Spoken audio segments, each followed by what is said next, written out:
నీకొక కథ చెప్తాను, విను బిడ్డా. నేను చాలా గొప్ప భక్తురాల్ని అని చెప్పుకుని తిరిగే ఒక ఆడదాని గురించి ఇది. క్రమం తప్పకుండా నా దర్శనానికి వస్తుంది. చాలా బాగా కోరికలు కోరుతుంది. మంచిగా కట్టుబొట్టు సింగారం ఉంటుంది. కాని ఇంట్లో భర్తకు సరిగా అన్నం కూడా పెట్టదు. అసలు చెప్పాలంటే కేర్లెస్కి చిరునామా ఈ ఆడది. ఇలాంటి వాళ్ల కోరికలు నేను ఎలా తీరుస్తానో చెప్పు.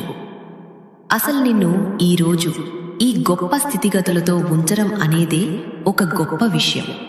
ఎందుకంటే నీ కర్మ బాగోలేకున్నా కర్మ కొద్దీ నిన్ను చేసుకున్న వాళ్ళ కుటుంబం కర్మ అనేది బాగుంది. అందుకే నీ కర్మ పోస్ట్ పోన్ అయింది.